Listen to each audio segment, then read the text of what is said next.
What exactly is personality? Or what exactly is a trait? Think of a trait as an element of personality. And I think the best way to think about a trait is as a sub-personality. So you're made up of sub-personalities that are integrated into something vaguely resembling a unity, but the unity is diverse. Part of the reason it's useful to know what your traits are is because it can help you figure out how you should orient your life. Like, so for example, if you're high in extroversion, you've got a proclivity towards sales, for example. And you're gonna like occupations where you have a lot of opportunity for social interactions and social networking. You're not gonna be happy if your job requires you to sit alone for extended periods of time and work in the absence of social interaction. So, and you want to be in a position that capitalizes on your traits, because it's really difficult to work contrary to your trait. Imagine that you're looking for a stable partner, right? So you might think, well, what do you want in a stable partner? And at least in principle, one of the things you don't want is too much mismatch between you and that person. So for example, if you're really extroverted and you have a really introverted partner, you're going to engage in continual conflict about how much social activity the two of you should subject yourself to. And it's very, very difficult for people who widely differ on those dimensions to come to consensus, because it's not just a matter of opinion, right? It's really a matter of different, if you're looking at extremes, of really different types of people.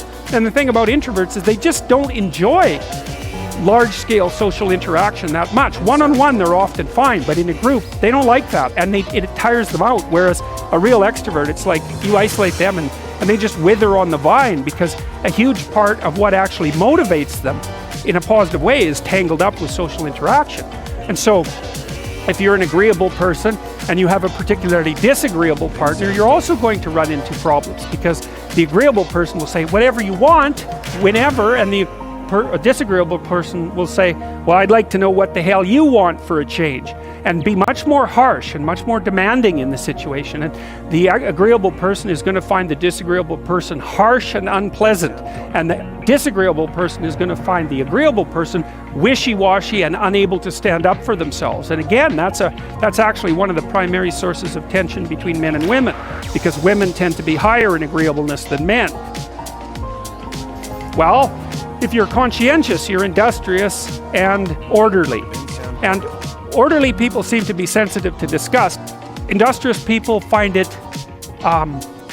unpleasant and unsettling to not be doing something. The industrious people can't stand sitting around doing nothing. In a community where everyone knows everyone, the people who work hard are going to be pretty irritated on a fairly chronic basis with the people who are completely unproductive. And my suspicions are that plenty of people who were completely unproductive in the history of the evolution of our species were wiped out by people who were unhappy with their lack of productivity. And so I think, generally speaking, human beings have this sense of ethical obligation with regards to one another to share labor. And people who are conscientious really, really feel that. So they feel bad if they're not busily working on something that's productive all the time. And so the advantage to being with someone conscientious is, well, they're going to work like mad, but the disadvantage is they're going to work like mad. So, if you're looking for a partner that you want to relax with or have fun with, or who isn't uptight, then a conscientious person is probably not a very good choice. On the other hand, if you're a conscientious person and you're living with someone who's really unconscientious, that's good, because they might be able to help you relax, but you're not going to be happy with them because they don't work nearly as hard as you do. So if you're a really orderly person and you live with a disorderly person, well, good luck getting along with them. They're going to regard you as like uptight and over concerned with details and unwilling to relax, that's for sure. And they're going to regard you as, well, just a bloody mess, and how can anyone possibly live with someone like you? So another reason why it's useful to understand your personality is because I think it gives you a better crack at finding someone that you can actually live with over the long run. And I don't think you want to live with someone who's exactly like you, because then both of you have the same strengths and weaknesses, and there's a bit of a problem there, right? Because maybe an agreeable person can use a bit of a disagreeable person around them to balance each other out, and vice versa, right?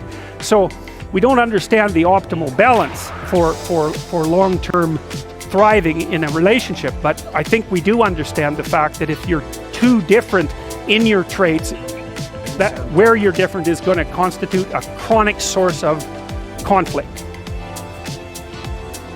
If you're an extrovert, does being around groups of people make you energetic, or does it exhaust you?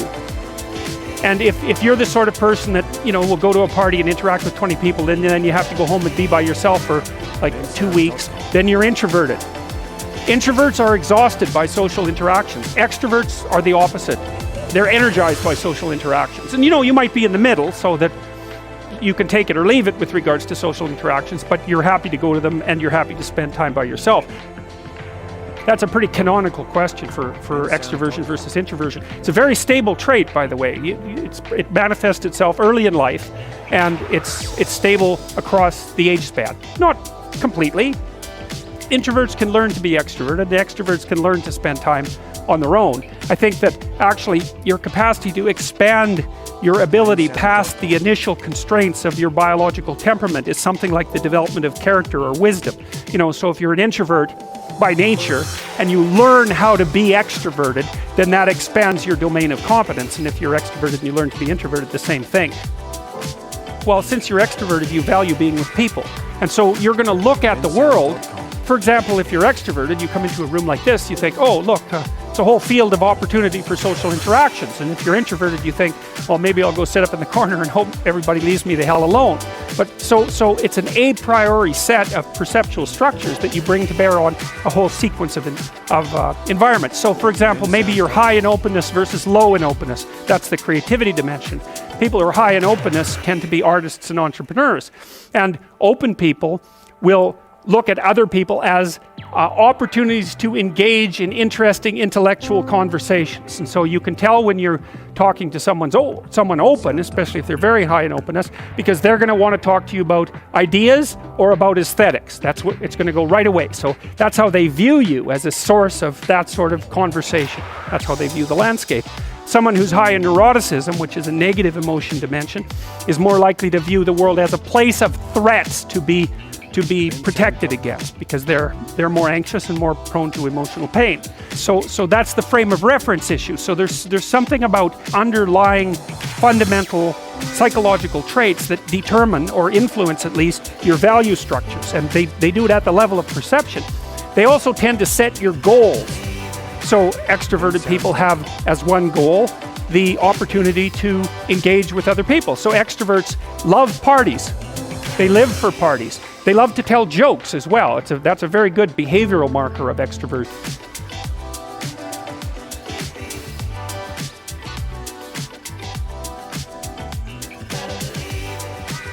bensound.com